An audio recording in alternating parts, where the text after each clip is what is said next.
What's up, YouTube? Hey, I am back. Finally. I'm so sorry I've been gone. Hope you guys like the new intro, the new music in the background. Yeah, just all of it. I've really tried to learn a whole lot of new tricks, and really want to bring us back with a competitive corner. I know it's been a while since I did one of these. It is something that I really want to do. And I'm sorry it's not a follow-up on Tri Brigade or Virtual World. There we go. Those will be coming, and yeah. So let's talk about the meta a little bit. So Dragon Link's definitely prevalent. We have Tri Brigade is definitely stepping up. Tri Brigade Zoo has been the one that's been dominant out of the Tri Brigade variants. And let's see here, we got dinosaurs. They're making a resurgence. They're making sure that everyone knows they're here.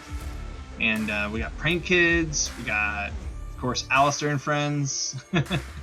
Yeah, so I picked a deck kind of out of the blue.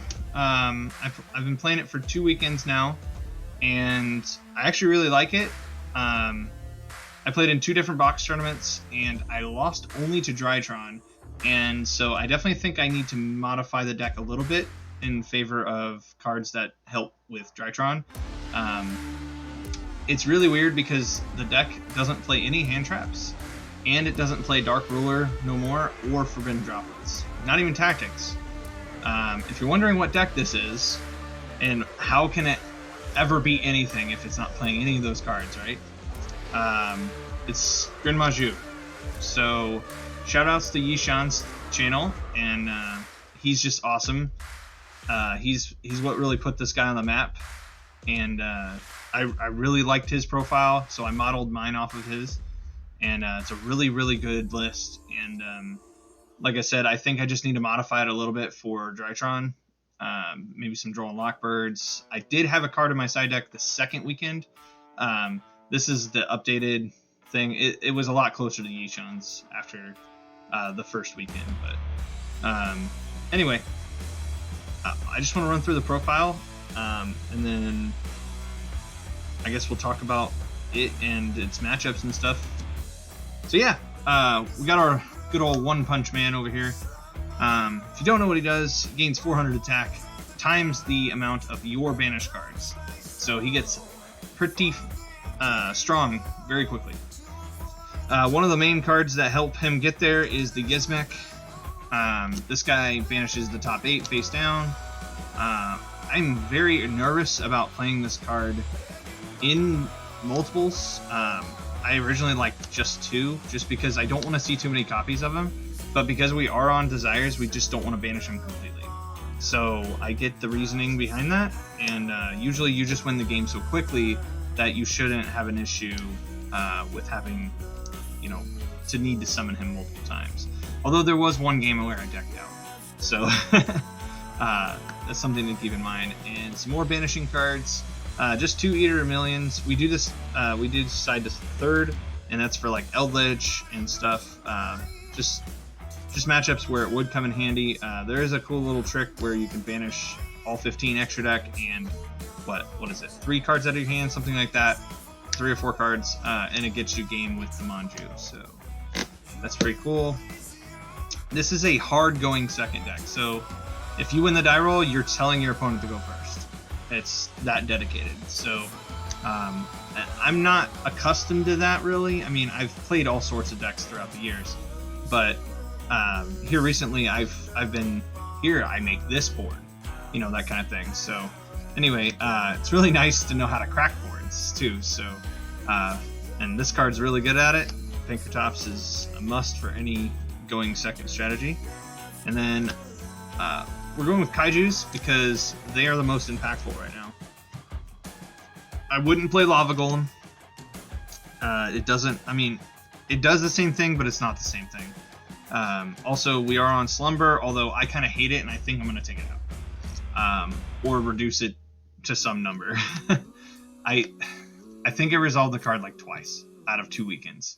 So what, 4 rounds each? I don't think we played a 5th in any of them. So yeah, that's 16 rounds. I resolved it twice. Just saying, keeps getting negated, and it wasn't for lack of seeing it. The graveyard effect is really nice though, to be able to add one of these, especially against Tri-Brigade. If you can manage to like just not die, and you know they stopped your card with an Ash or something, then the following turn you get to search the out for their card, so it's pretty cool. So anyway, the 6 Kaijus and 6 ways to bounce them. 3 Alpha with 3 Luna. Luna, if you don't know her because she's not as popular, when she's normal summoned, you search for an 1856 spellcaster from your deck and add it to your hand. So this is basically search for herself. And then quick effects, you can target her and another monster your opponent controls and bounce them. However, if your opponent has a copy of the card in their extra deck or main deck, they can send it to from those decks to the graveyard to negate this effect. But they're usually not on a Kaiju, so it's really handy to bounce them, and it just gives you the hand size to be able to discard for dangers.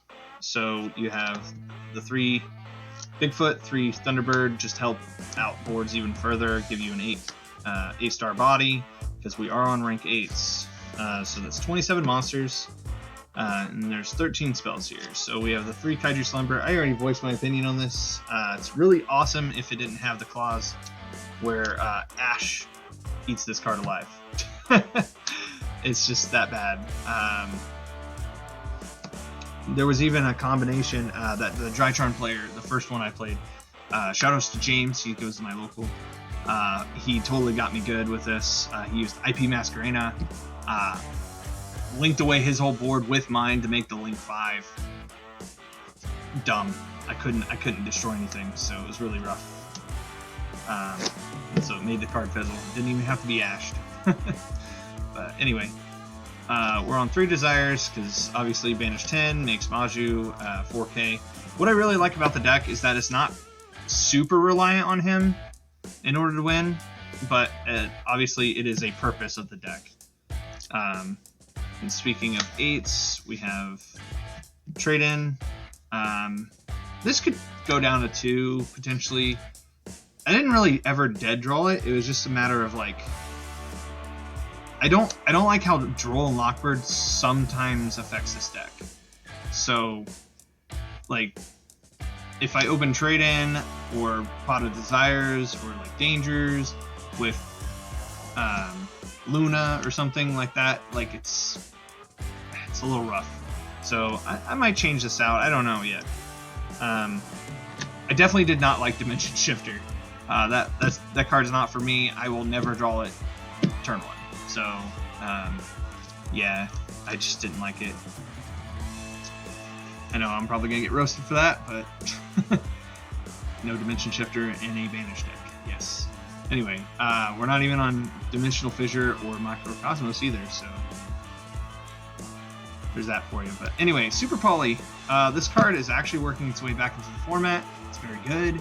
Out so many different boards, helps you in so many weird matchups, and this is the deck that you can play in. Like, it's stacked with Super Poly targets. And then we play 1 Monster Born because we do send a lot of stuff to the graveyard. Also, we can jack our opponent's stuff. So 13 spells there. It is a 40 card deck. No traps because we are a hard going second deck.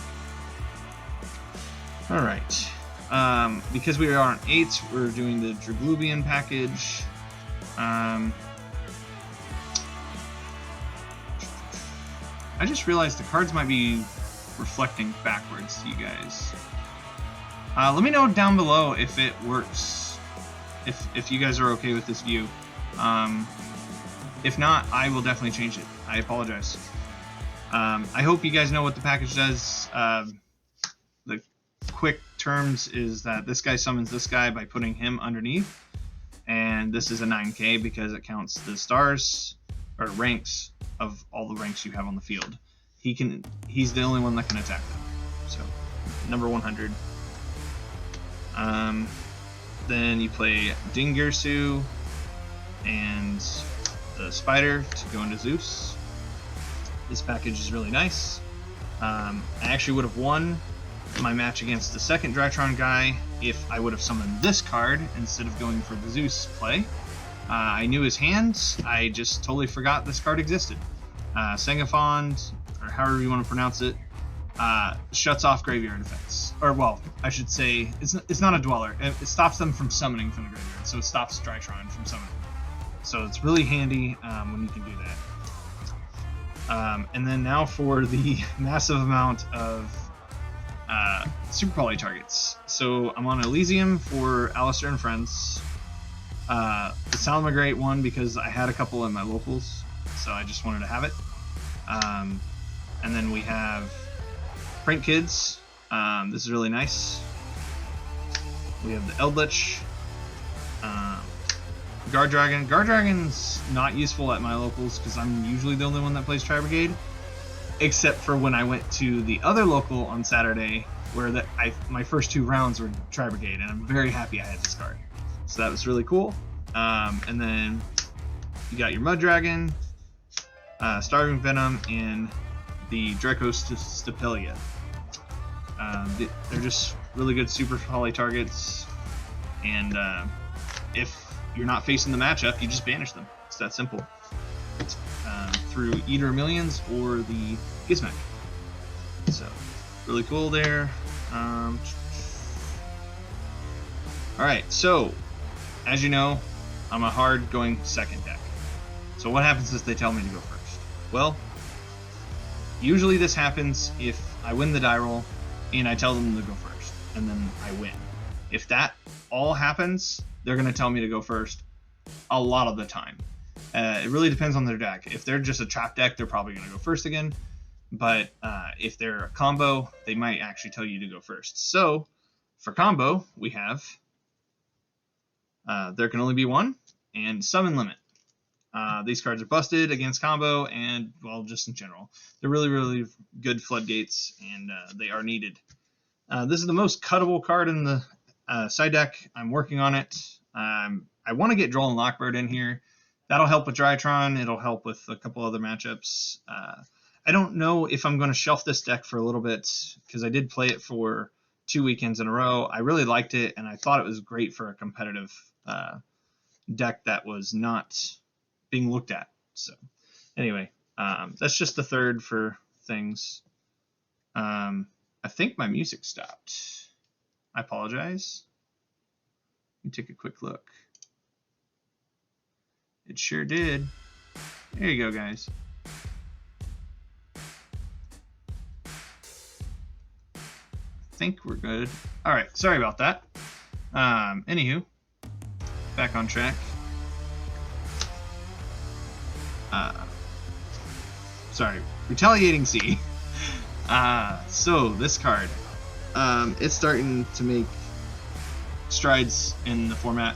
If you don't know what it does, anytime your opponent activates a spell card that would summon a monster, fusion, ritual, any of those, or just E-Tele quick launch, you get to summon this card, and it is a Macrocosmos. It's broken. In this format, it's really, really helpful. Dragons can definitely play around it. Heck, I mean, I'm sure they can even make something that can pop it. Dragons are just busted. However, this deck breaks through their board pretty easily. It's not a thing against me. So anyway, there is another C card that I might include. Contacting the Sea or Contracting the Sea, something like that. I don't own it at the moment. I have ordered my copies just in case, but basically you put it to your opponent's board and then they have to use it if they're going to Xyz, Link, Fuse, or anything. Like, it's really good. So it hits a lot of the meta. But anyway, great card. And then just for back row, we're on the Red Reboot, the Harpies, and Twin Twisters. You don't want Cosmic Cyclones for this deck because they're obviously going to side Lancia against you. But that's the beauty of it being a rank 8 spam deck as well. Lancia just doesn't auto beat you, so that's really cool. But yeah, anyway, I didn't want to take too long on this video. I'm definitely going to be shoving out some more. I have learned how to use the timer feature, so I will be doing that from now on.